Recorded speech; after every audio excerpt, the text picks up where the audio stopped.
नमस्कार, आप देख रहे हैं इंडिया टीवी। आपके साथ मैं हूं मीनाक्षी जोशी। वक्त हो गया है राजधर्म का। पाकिस्तान में ना तो कानून है और ना ही मानवाधिकार आयोग। अब तो पाकिस्तान में मार्शल लॉ भी बीती बात हो गई है। अब पाकिस्तान में सिर्फ मुनीर लॉ चलता है। इमरान खान अडियाला जेल के डेथ सेल में है। ना वो किसी से मिल सकते हैं और ना कोई उनसे मिल सकता है, लेकिन फिर भी मुनीर और शहबाज डरे हुए हैं। और दहशत भी इतनी है कि अडियाला जेल के बाहर बैठी उनकी बहनों के पहले बाल नुचवाए गए। और अब मुनीर और शहबाज ने दिसंबर की सर्द रात में इमरान की बहनों पर वाटर कैनन से गंदे और बर्फीले पानी की बौछार कर दी। 2 बजे रात में इमरान के समर्थकों पर लाठीचार्ज कर दिया गया। पीटीआई के सांसद की टांग तोड़ दी गई। अडियाला जेल के बाहर मुनीर की फोर्स ने नाकाबंदी कर दी, लेकिन इमरान के समर्थक हैं कि अड़े हुए हैं। इमरान की पार्टी पीटीआई के चेयरमैन ने चेतावनी दी है कि अगर ऐसा ही चलता रहा तो जल्द ही हालात आउट ऑफ कंट्रोल हो जाएंगे। खान जिंदाबाद, इमरान खान जिंदाबाद, इमरान अहमद खान नियाज़ी, इमरान अहमद खान नियाज़ी, इमरान खान, इमरान खान, इमरान खान, इमरान खान, इमरान का लबो, ज़ालिमो,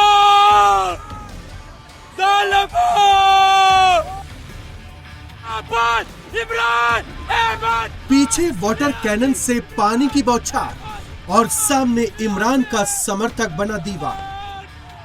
इमरान खान जिंदाबाद, इमरान खान जिंदाबाद, इमरान अहमद खान नियाज़ी, इमरान अहमद खान नियाज़ी, इमरान खान, इमरान खान, इमरान खान, इमरान खान, इमरान का लबो, ज़ालिमो, ज़ालिमो। ये मंजर अडियाला जेल के बाहर का है। वही अडियाला जेल जहां पिछले 5 हफ्तों से इमरान खान को डेथ सेल में रखा गया है। ये खान साहब की बहनें गिरी हुई हैं। मुनीर ने आधी रात में फिर अडियाला कांड कर दिया है। इमरान खान की बुजुर्ग बहनों पर वाटर कैनन का इस्तेमाल किया गया है। क्या पानी के बाद मुनीर अब इमरान समर्थकों पर गोली चलाने वाला है? भाई साइड में आ जाएं। ये एक दफा से भी खान साहब की बहनों को, हमारे लीडर की बहनों के साथ ये जुल्म किया जा रहा है। उन्हें अली मापा को भी गिला किया है।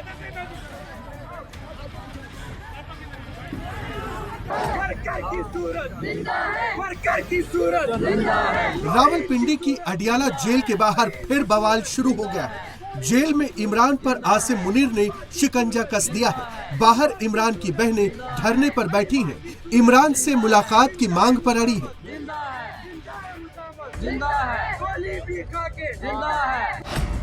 आसिम मुनीर के दिमाग में क्या चल रहा है? इमरान के साथ मुनीर क्या करने वाला है? क्या मुनीर ने इमरान के लिए कोई खतरनाक प्लान बना रखा है? पाकिस्तान का सुप्रीम कमांडर बन चुका मुनीर इस समय कुछ नहीं देख रहा। सामने बुजुर्ग हैं, औरतें हैं या बच्चे, मुनीर को किसी भी चीज से कोई फर्क नहीं पड़ता। उसके सिर पर इस समय खून सवार है। पाकिस्तान के पूर्व प्रधानमंत्री इमरान की बहनें अपने भाई से मुलाकात करने अडियाला जेल पहुंची थी, लेकिन मुनीर के इशारे पर उनके साथ जानवरों जैसा बर्ताव किया गया।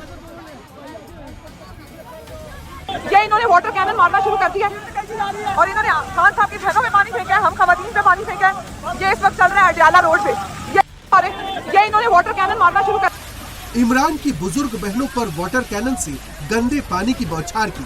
पानी का प्रेशर इतना ज्यादा था कि इमरान की बहनें जमीन पर गिर पड़ी। ये खान साहब की बहनें गिरी हुई हैं। Tayyaba, are you okay?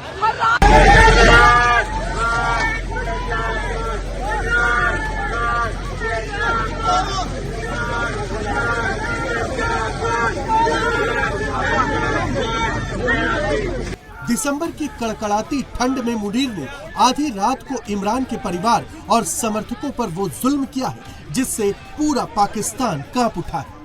उन्होंने वाटर कैनन से जिस प्रेशर से पानी मारा है, मैं पानी की वजह से फुटपाथ पे जाके लगी और वो दोनों कैनें जमीन पे गिरी हुई थी। जैसे हमने उठाया हमें पता है। और ये इनकी बुज़दिल पुलिस है कि इन्हें सिर्फ बहनों को उठाने के लिए हमारे साथ ये हशर करना पड़ा है। मुनीर के इशारे पर अडियाला जेल के बाहर पुलिस ने इमरान के समर्थकों को दौड़ा दौड़ा कर पीटा। ये इमरान की पार्टी पीटीआई के सांसद शाहिद खटक है। लाठीचार्ज में शाहिद खटक का पैर टूट गया है। जो आज एक जुल्म, जो आज एक बर्बरियत, जो आज एक जबर किया गया और इमरान खान की बुरी बहनों को पानी के प्रेशर से गिराया गया, पानी फेंका गया। जब पानी फेंका गया तो इतना प्रेशर था पानी का कि नूरीन आपा भी गिर गई, उस्मा आपा भी गिर गई और नूरीन आपा के जो घुटने हैं वहां जख्म जब गिरी हैं तो वहां चोटें आई हैं और बहुत से कारकुनान को चोटें आई हैं। शायद हट्टा की टांग टूट गई है। तकरीबन अडियाला जेल से 2 किलोमीटर तक हमें ठंडे पानी से मारा गया। हम आगे बढ़ते गए, उन्होंने हम पर इतनी शदीद, जब पानी का प्रेशर देखेंगे तो हम गिरे थे, हमारे काफी कारकुनान गिरे और उनको जख्म भी आए। इतना तेज प्रेशर का पानी था और इतना गंदा पानी था, वो पानी से मिट्टी भी आ रही थी। जब पानी का इतना प्रेशर मारा कि मैं अलीमा आपा से अलहदा हो गया। मैं मिड में आ गया। मैं मिड में आया तो मेरे लेफ्ट साइड पे मैंने देखा कुछ खवातीन गिरी हुई थी। उन खवातीन में खान साहब की दोनों बहनें डॉक्टर उज़मा और नूरीन आपा दोनों गिरी हुई थी और वो ऊपर से पानी गिराई जा रहे थे। बस ये जुल्म और जबर है। इस वस्तायत का मैं आपके चैनल के थ्रू यही कहूंगा, पिछली बार भी जो हुआ था और अब भी, कि हम खान साहब की बहनों का बदला जरूर लेंगे। और मैंने ये अलीमा आपा को पहले भी कहा था और आज भी जब मैंने इनको सी ऑफ किया तो मैंने कहा कि खान साहब और आप खुद भी माफ कर देंगे इनको, हम नहीं इनको माफ करेंगे। ये शक्लें हमें याद है।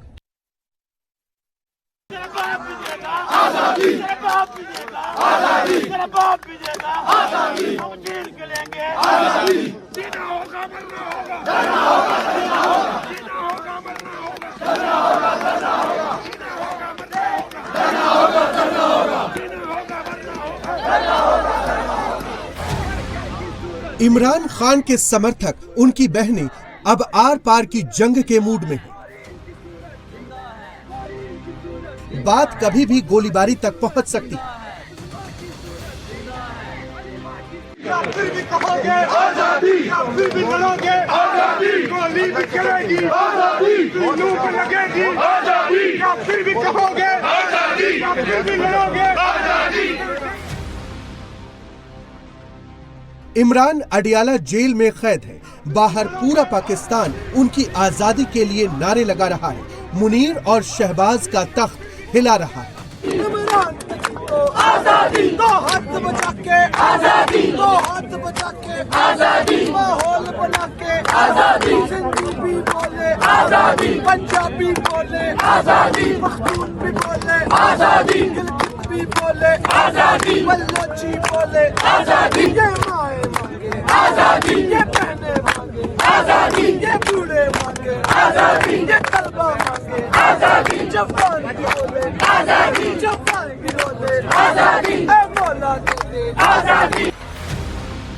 इमरान खान पिछले 5 हफ्ते से अडियाला जेल के डेथ सेल में कैद है। इमरान कैद तन्हाई में है। उनके साथ मुलाकात पर पूरी तरह से पाबंदी लगा दी गई है। 2 दिसंबर को जेल प्रशासन ने इमरान से उनकी बहन उज़मा खान की मुलाकात करवाई थी, लेकिन उसके बाद मुनीर ने सरकारी फरमान जारी करवा दिया। शहबाज सरकार की तरफ से क्लियर कर दिया गया है कि इमरान के साथ अब इस तरह की किसी भी मुलाकात की इजाजत नहीं दी जाएगी। आपको पता है 4 दिन से ज्यादा कैद तन्हाई में किसी कैदी को नहीं रख सकते और ये इमरान खान को पहले भी इन्होंने कितना अरसा रखा था, फिर किया हुआ है। और आप ये सोचें कि इसके खिलाफ, क्योंकि हमारी अदालतें जब आज़ाद होंगी इंशाल्लाह, ये जब ख़त्म होएगा और अदालतों में फैसले होंगे तो इन पे केसेस बनेंगे जो ये कर रहे हैं इमरान खान के साथ, ये सब जेलों में होंगे ये, क्योंकि इमरान खान को कैद तन्हाई में रख ही नहीं सकते ये जो इन्होंने रखा हुआ है। उनकी जो कैद तन्हाई है, आप खुद सोचिए, आपको 2 दिन कोई कमरे में बंद कर दे, 2 दिन, और आप किसी से बात भी ना कर सकते, क्या आप पे गुजरती है। और 4 हफ्ते, मतलब ये जुल्म है और हम नहीं होने देंगे। अगर इनका ख्याल है कि उनको आप दोबारा बंद कर लें, अगर हम बैठ के यहाँ अच्छी अच्छी बातें करेंगे तो वो नहीं होएंगे हमारे साथ। मुनीर इमरान की बहनों से खौफजदा है। मुनीर अवाम की बगावत से सहमा हुआ है। मुनीर को डर है कि इमरान का हर मैसेज उसके ताबूत की कील साबित होगा। जनता सड़क पर उतरेगी, इज्जत मुनीर की उछलेगी। कर बोलो आजादी, ललकार के बोलो आजादी, जब ठान लिया है आजादी, फिर डरना क्या है आजादी, फिर डरते क्यों हो आजादी, फिर डरते क्यों हो आजादी, वो प्यारी प्यारी आजादी, हमें जान से प्यारी आजादी, बड़ी इज्जत वाली आजादी, बड़ी अजमत वाली आजादी। ये जंग है जंगे आजादी, ये जंग है जंगे आजादी, ये जंग है जंगे आजादी, ये जंग है जंगे आजादी, ये जंग है जंगे आजादी, सब मिलकर बोलो आजादी, जब सोच लिया तो आजादी, फिर डरना कैसा आजादी, यार भी सुन ले आजादी, यार भी सुन ले आजादी। अडियाला जेल के बाहर भयंकर प्रोटेस्ट हो रहा है। शहबाज और मुनीर के खिलाफ नारेबाजी की जा रही है। इस विद्रोह को कुचलने के लिए मुनीर सब कुछ कर रहा है। बिल्कुल बैठेंगे, क्या करेंगे, वाटर कैनन चला देंगे, कर दें, अटैक कर दें, हमें आदत हो गई है इनकी, उठा देंगे, धक्के दे देंगे, लेकिन लोग ज्यादा हैं इस वक्त, इसलिए ये हाथ हमें नहीं लगाएंगे। उन्होंने कहा अकेले आ जाए, मैंने कहा नहीं, अब हम नहीं अकेले आएंगे। आप लोग जुल्म करते हो औरतों पे, तो हम नहीं आएंगे अकेले। हम देखते हैं कि आपकी तरफ से नहीं कहा जाता, लोग अपनी मदद आपके तहत आते हैं, दूर दराज से लोग आते हैं, बुजुर्ग खवातीन यहाँ मौजूद हैं, बुजुर्ग यहाँ आते हैं दूर दराज, बुजुर्ग आते हैं और खवातीन भी आती हैं, बड़ी दूर दूर से आते हैं। क्यों ना आए, इमरान खान के साथ सारे प्यार करते हैं। ये कोई किराए के लोग नहीं आते, ये अपनी मर्जी से आते हैं, अपनी मदद आप पे आते हैं, कोई किसी से लिफ्ट लेकर आता है। और आप ये देखें, हम तब से जहाँ बैठे हुए कई घंटों से, तो कोई लाकर हमें समोसा खिला देता है, कोई लाकर हमें कोई सैंडविच खिला देता है, कोई बिस्किट खिला देता है। तो ये सबकी मेहरबानी। ये इन्होंने वाटर कैनन मारना शुरू कर दिया और इन्होंने खान साहब की बहनों में पानी फेंका है, हम खवातीन पे पानी फेंका है। ये इस वक्त चल रहा है अडियाला रोड पे। ये खान साहब की बहनें गिरी हुई हैं।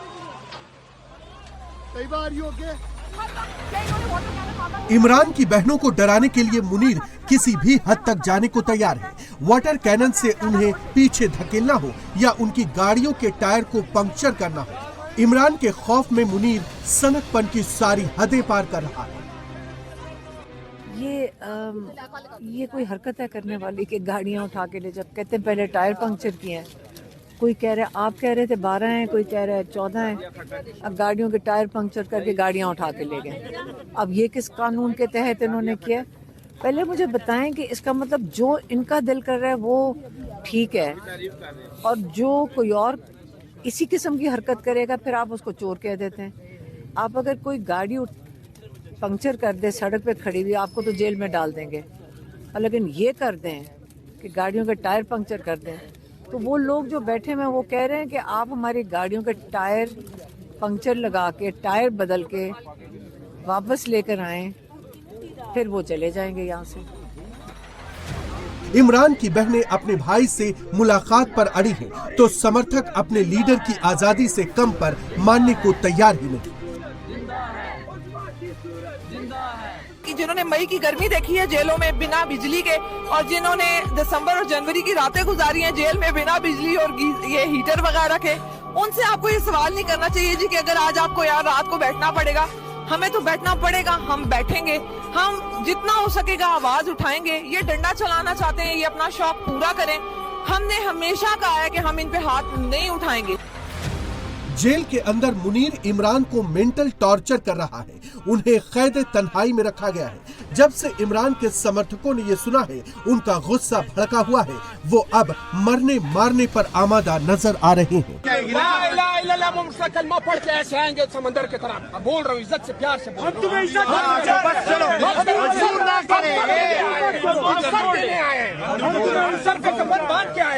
हम पता नहीं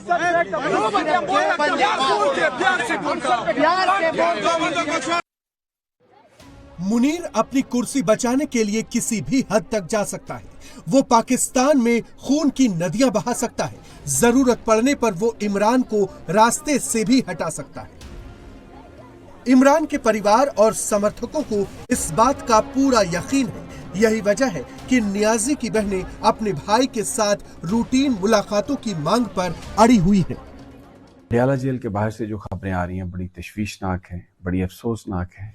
वहाँ पर आज जुल्म का एक नया बाब तहरीर हुआ है और तहरीक इंसाफ के पुरअमन कारकुन जो इमरान खान साहब की जो हमशीरा हैं, नौरीन साहबा, अज़मा साहबा और अलीमा खानम साहबा, उनके साथ वहाँ पर एहतजाज कर रहे थे क्योंकि आज मुलाकात का दिन था और इंतज़ामिया ने इमरान खान साहब की बहनों को मुलाकात की इजाज़त नहीं दी, रास्ते ब्लॉक किए।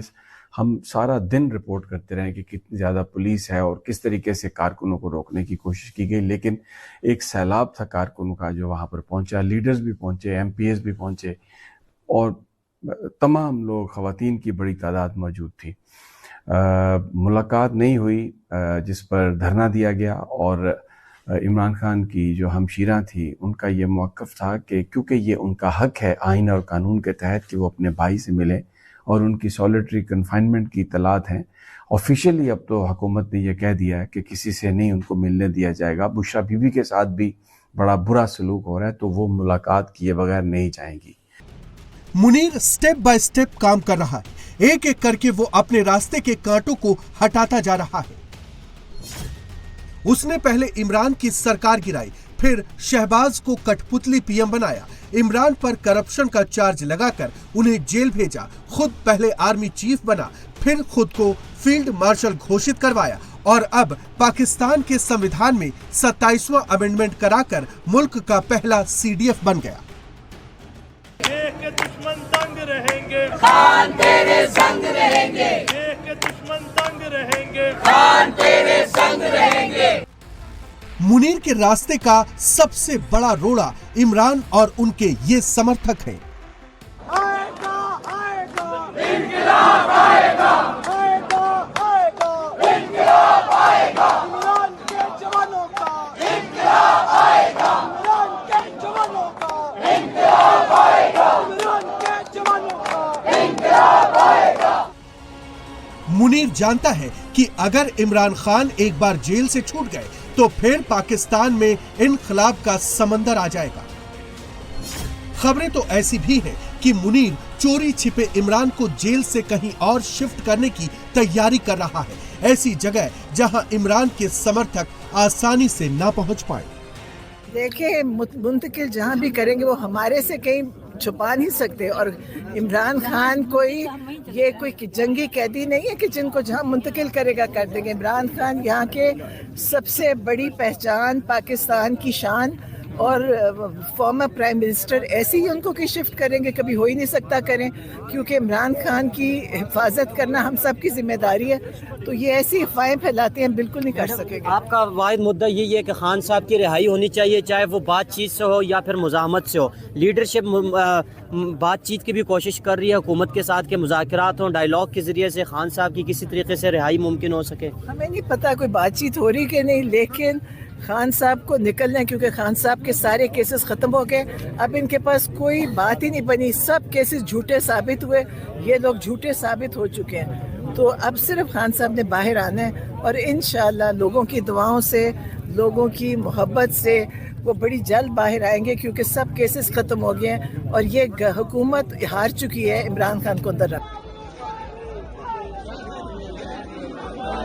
आज की तारीख में पाकिस्तान की 80% अवाम इमरान के साथ है, लेकिन ज्यादातर सियासी पार्टियां नियाजी के खिलाफ हैं।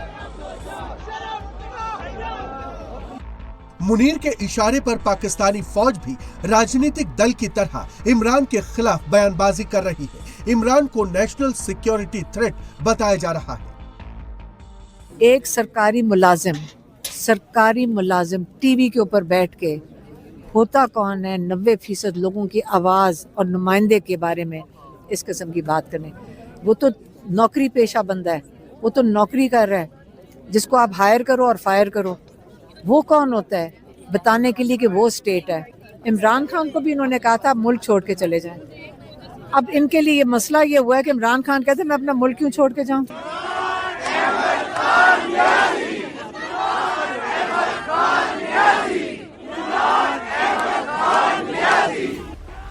पब्लिक इमरान खान के साथ है। इमरान की आजादी पर अड़ी है, मुनीर को अल्टीमेटम दे रही है।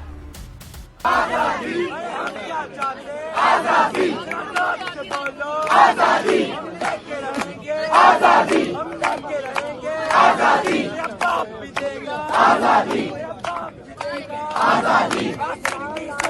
आजादी,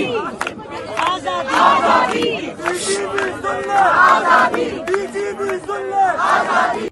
पाकिस्तानी अवाम को लगता है कि मुनीर और शहबाज ने मिलकर पूरे मुल्क का बेड़ा गर्क कर दिया है। सिर्फ इमरान ही पाकिस्तान को भूखमरी की दलदल से बाहर निकाल सकते हैं। सिर्फ इमरान ही पाकिस्तान को खत्म होने से बचा सकते हैं।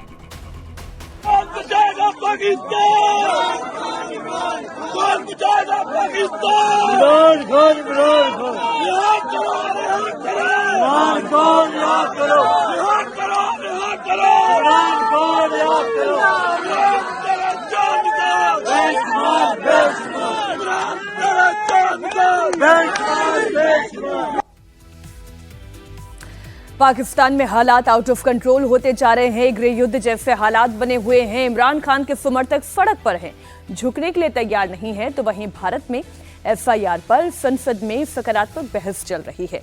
चुनाव सुधार पर मंथन हो रहा है। सत्ता पक्ष और विपक्ष अपनी अपनी बातें रख रहे हैं। विपक्ष एफआईआर पर सवाल उठा रहा है तो सरकार इसे घुसपैठियों को डिटेक्ट करने का तरीका बता रही है। इसलिए अब एफआईआर की पूरी लड़ाई एनआरसी और डिटेंशन सेंटर की तरफ शिफ्ट हो गई है। यूपी में योगी आदित्यनाथ देश का सबसे बड़ा डिटेंशन सेंटर बनवा रहे हैं। घुसपैठियों की पहचान के लिए स्पेशल ड्राइव चला रहे हैं। तो वहीं अखिलेश डिटेंशन सेंटर पर ही सवाल उठा रहे हैं।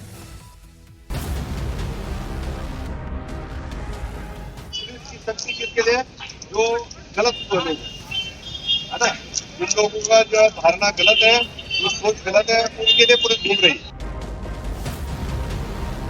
आधार कार्ड और कहाँ तुम्हारा? आधार कार्ड यही है क्या तुम्हारा घर? मामूल हुसैन। 15 दिन का टाइम दे रहा है क्योंकि ये पूरा एरिया, क्योंकि बच्चे छोटे हैं इसलिए 15 दिन का समय दे रहे हैं। आप यहाँ से निकलिए। यूपी में योगी क्यों चला रहे हैं ऑपरेशन शुद्धिकरण? आपके पास तो होगा ना आधार कार्ड? तो किसी में 25 झोपड़ी किसी के पास नहीं है। मोबाइल में लगे रहे आधार कार्ड, हमारे आधार कार्ड गिर गया है। आधार कार्ड हम बाबू तो झूठ नहीं बोलते, बच्चे के तो कसम खा जाए, झूठ नहीं बोलते। शाम तक नहीं आ जाए तो झोपड़ी हटा देना। क्या इस एसआईआर के बहाने योगी चला रहे हैं एनआरसी? ये एसआईआर नहीं है, ये अंदर ही अंदर एनआरसी वाला काम कर रहे हैं। क्योंकि हमने उत्तर प्रदेश में सुना है कि वहां के मुख्यमंत्री जी कह रहे हैं कि हम डिटेंशन सेंटर बना रहे हैं। भाई एसआईआर में जिसका नाम नहीं उसके लिए डिटेंशन सेंटर की जरूरत है? इसका मतलब अध्यक्ष महोदय, जो काम ये खुल के नहीं कर सकते थे एनआरसी, वो काम ये एसआईआर के बहाने कर रहे हैं। तभी ये कभी कभी कहते हैं घुसपैठियां हैं और डिटेंशन सेंटर बन रहे हैं। यूपी में बन रहे डिटेंशन सेंटर, टारगेट कौन? दूसरे मजहब के लोग अगर परेशान होकर के आएंगे तो उनको तो शरण दी जाएगी, और मुस्लिम होंगे तो उनको निकाला जाएगा। क्या हो रहा है इस देश के अंदर? अरे आप पहले दूसरों को लाने की बात करते हो, अपने देश के नागरिकों को ही उनका हक दे दो। यूपी में कहां कहां बन रहे हैं डिटेंशन सेंटर?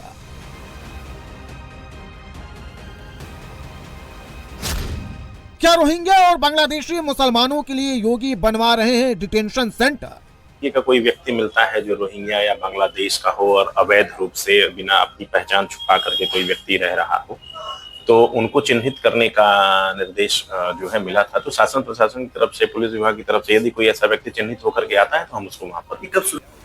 SIR को लेकर देश में जबरदस्त सियासी बवाल मचा है। संसद में चर्चा हो रही है, सत्ता पक्ष और विपक्ष आमने सामने है। तो वहीं दूसरी ओर यूपी में घुसपैठियों के खिलाफ स्पेशल ड्राइव चल रहा है। घर घर जाकर घुसपैठियों की तलाश हो रही है। यहाँ कितने लोग रह रहे हैं इस वाले में? अच्छा, एक ही व्यक्ति के अलग अलग है? अलग अलग है। ये ब्लैक एंड व्हाइट वाला क्यों है? असली कहाँ गया तुम्हारा? यूपी पुलिस झुग्गी झुग्गी जाकर एक एक अवैध बांग्लादेशी और रोहिंग्याओं की तलाश कर रही है। ये तस्वीर लखनऊ के डालीबाग इलाके की है, जहां यूपी पुलिस की टीम पहुंची झुग्गियों में रहने वालों की हिस्ट्री खंगालने की कोशिश। लखनऊ का ये डालीबाग इलाका है, पॉश इलाका है और यहाँ से मुख्यमंत्री आवास मुश्किल से 2 किलोमीटर दूर है। लेकिन यहाँ पर झुग्गी झोपड़ियाँ बनी हुई थी, करीब 100 झुग्गी झोपड़ियाँ थी। और जब ये ड्राइव चला घुसपैठियों के खिलाफ तो इन 100 झुग्गी झोपड़ी वालों में से ज्यादातर को हटा दिया गया है। इस समय हम जहाँ खड़े हैं यहाँ भी झुग्गी झोपड़ियाँ हैं, कुछ रहने वाले भी यहाँ पे मौजूद हैं और पुलिस भी पहुंची है। अब पुलिस यहाँ पर चेक कर रही है, सबके आधार पुलिस ने लिए हैं और इस तरह से फॉर्म भरवाए गए हैं। यहाँ पे जो लोग रहते थे उनका ये फॉर्म है और ये वेरिफिकेशन इस तरह से हो रहा है कि असम प्रांत के श्रमिक के परिवार का सत्यापन, क्योंकि ये जितने लोग हैं ये सब यही बता रहे हैं कि असम के रहने वाले हैं। तो इन सब के आधार कार्ड इस तरह से लिए जा रहे हैं और 100 के आसपास इनके पास फॉर्म है जिनका वेरिफिकेशन हो रहा है। अब कुछ लोग भी हैं यहाँ पे जो रहते हैं। आप फॉर्म भर दिया आपने? हाँ, सब जमा हो गए। तो ये जो कहा जा रहा है कि घुसपैठी हैं, बांग्लादेशी हैं, तो आप नहीं जी, सब प्रूफ हमारा जमा हो गया तो कैसे हम लोग बांग्लादेश से हो सकते हैं? तो हमारा कागज देख लीजिए, कागज में चेक कर लीजिए, सब प्रूफ हमारा जमा ही है। तब भी कह रहे बांग्लादेशी, ये कौन सा बात है? कागज हम लोग कहाँ से बनाया है? अगर बांग्लादेशी होता है तो कागज हम लोग कैसे बनाएंगे? देश के नागरिक हम लोग कैसे है? इंडिया के कैसे हम लोग इंडिया में रह सकते, ये बताइए। ये तो कोई नहीं बताता है हम लोग को। तो जैसे अब ये यहाँ खाली करा रहे हैं तो आप लोग कहाँ जा रहे हैं फिर? अभी हम लोग काहे के लिए खाली करेंगे? हम लोग यहाँ पे जलनगम पे काम करते हैं, बस यही रहेंगे। खाली क्यों कराएंगे? सब प्रूफ हमारा जमा है, क्यों खाली करेंगे? एक आदमी का कमाई से हम लोग चलता नहीं है। बच्चे को पढ़ा रही है तो खर्चा पानी 10,000 रुपये तनख्वाह में खर्चा हो जाता है। बच्चे को पढ़ाने में खर्चा भी है, तो दोनों मियाँ बीवी मिल के कमाई करके बच्चे को पढ़ा रहे, चल रहे, तो काहे के लिए भाग जाए? कमाई करके खा रहे हम लोग। बस हमारा इतना ही कहना है। आपने तो सुना होगा कि डिटेंशन सेंटर बनाया जा रहा है जिसमें जो घुसपैठी होंगे, जो अपने कागज नहीं दे पाएंगे, उनको रखा जाएगा। हम लोग को सब जमा हो गए। सहमत है, क्योंकि जिसकी कागज पत्र नहीं है उसको जमा कराइए। जिसके है तो भारतीय नागरिक है ये। जिसके पास कागज पत्र नहीं है उसको कहीं भी रखे, सरकार की मर्जी है ये। और जिसकी देश की नागरिकता है वो तो ये रहेंगे। लखनऊ के डालीबाग इलाके में 100 से ज्यादा झुग्गियां हैं, जिसमें सैकड़ों लोग अवैध तरीके से रह रहे थे। लेकिन जैसे ही वेरिफिकेशन ड्राइव शुरू हुआ तो कई लोग झुग्गी छोड़कर भाग गए। कहाँ के हैं? असम को। असम के हैं। तो ये जो कहा जा रहा है कि आप लोग बांग्लादेश से आए हैं? नहीं, ये देखिए हम लोगों के हर सारा प्रूफ असम की है। वोटर आई कार्ड है, आधार कार्ड है, NRC है, तो उसके बाद क्या कहते रेशन कार्ड है, हर चीज है असम का। जिसके कागज पत्र नहीं है उसको जमा कराइए। जिसके है तो भारतीय नागरिक है ये। जिसके पास कागज पत्र नहीं है उसको कहीं भी रखे, सरकार की मर्जी है। सीएम योगी के आदेश पर यूपी पुलिस उत्तर प्रदेश के 17 नगर निकायों में ऑपरेशन शुद्धिकरण चला रही है। डॉक्यूमेंट की जांच कर रही है, उनका डिटेल भरवा रही है, घुसपैठियों और रोहिंग्याओं की पहचान कर रही है। यूपी में लखनऊ ही नहीं, कानपुर समेत 17 नगर निकायों में घुसपैठियों की तलाश की जा रही है, रोहिंग्या की पहचान की जा रही है और अवैध बांग्लादेशियों की धरपकड़ की जा रही है। साथ ही मुख्यमंत्री योगी आदित्यनाथ यूपी में सबसे बड़ा डिटेंशन सेंटर भी बनवा रहे हैं। अब आप सोच रहे होंगे कि डिटेंशन सेंटर क्या होता है? क्या डिटेंशन सेंटर जेल होती है? क्या कैदियों को टॉर्चर किया जाता है? तो इसे समझने के लिए ये तस्वीर देखिए। ये सीएम योगी की होम डिस्ट्रिक्ट गोरखपुर का डिटेंशन सेंटर है, जो योगी के ऑर्डर के बाद तैयार किया गया है। घुसपैठियों के खिलाफ ऑपरेशन लॉन्च होने के बाद एक रैन बसेरे को डिटेंशन सेंटर में कन्वर्ट किया गया है, देखिए ये छोटा कमरा है जिसमें 4 बेड लगाए गए हैं। हर बेड पर एक गद्दा और कंबल रखा गया है। तो वहीं जो बड़े साइज का रूम है उसमें 13 से 14 बेड लगाए गए हैं। हर बेड एक दूसरे से सटा हुआ है। बेड पर गद्दा, तकिया और कंबल रखा हुआ है। गोरखपुर के गीता वाटिका के पास बने 3 मंजिला इस डिटेंशन सेंटर में 16 कमरों के अंदर 50 बिस्तर लगाए गए हैं। अंदर ही रसोई का इंतजाम भी किया गया है। सर टोटल ये 3 फ्लोर का है, जिसमें 50 लोगों की बेड कैपेसिटी है। रहने की व्यवस्था है यहाँ पे, जिसमें 30 पुरुष के लिए, 20 महिलाओं के लिए। यस सर, इसमें किचन की भी व्यवस्था है और जिसमें 2 किचन है। टोटल 13 कमरे हैं, 3 हॉल हैं। गोरखपुर का ये डिटेंशन सेंटर एक सैंपल की तरह है, जिसे अभी वैकल्पिक व्यवस्था के तौर पर बनाया गया है, ताकि गोरखपुर में जितने भी घुसपैठिए या रोहिंग्या पकड़े जाएंगे उन्हें इसी डिटेंशन सेंटर में अभी रखा जाएगा। प्राथमिकता के दृष्टिगत एक डिटेंशन सेंटर बनाया है। नगर निगम की एक बिल्डिंग है शाहपुर में, उसको हम लोगों ने अभी तात्कालिक रूप से अधिसूचित किया है कि यदि कोई ऐसी परिस्थिति आती है, कोई व्यक्ति इस तरीके का मिलता है, तो हम उसको वहां पर रख पाए। क्या कैपेसिटी का बनाया गया उसमें? अगर 50 बेड का है वो तात्कालिक रूप से। उसमें क्या महिला और पुरुषों के लिए भी अलग बनाया गया? हाँ, अब जैसी परिस्थिति आएगी वो अलग अलग हम लोग कर देंगे। वो अलग अलग होता भी है। उसमें क्या निर्देश मिले आपको शासन से? नहीं, ये था कि अगर इस तरीके का कोई व्यक्ति मिलता है जो रोहिंग्या या बांग्लादेश का हो और अवैध रूप से बिना अपनी पहचान छुपा करके कोई व्यक्ति रह रहा हो, तो उनको चिन्हित करने का निर्देश जो है मिला था। तो शासन प्रशासन की तरफ से, पुलिस विभाग की तरफ से यदि कोई ऐसा व्यक्ति चिन्हित होकर के आता है तो हम उसको वहां पर। कब शुरू किया आपने?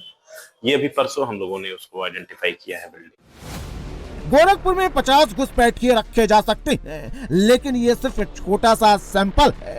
योगी घुसपैठियों के विरुद्ध बहुत बड़ा युद्ध छेड़ चुके हैं। इसके लिए तैयारी भी बड़ी की जा रही है।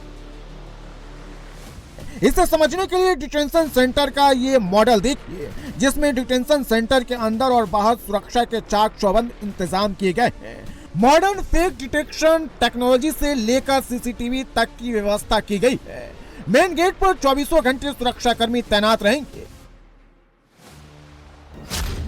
यूपी का ये डिटेंशन सेंटर तिहाड़ जेल से भी बड़ा बनने वाला है, क्योंकि तिहाड़ जेल की क्षमता 10,500 कैदियों की है, जबकि यूपी में बनने वाले डिटेंशन सेंटर में 15,000 घुसपैठियों को रखने की व्यवस्था होगी। योगी की ड्राइव से सबसे ज्यादा डर यूपी में समाजवादी पार्टी को लग रहा है, इसलिए अखिलेश के नेताओं ने मैदान संभाल लिया है। घुसपैठियों की जांच पर सवाल खड़े किए जा रहे हैं। राजनीतिक मुद्दा है, लोगों को ज़बरदस्ती परेशान करने के लिए। कहीं कोई उत्तर प्रदेश के अंदर बाहर के लोग आए हुए नहीं हैं, वही लोग हैं जो यहाँ के नागरिक हैं, इस देश के नागरिक हैं।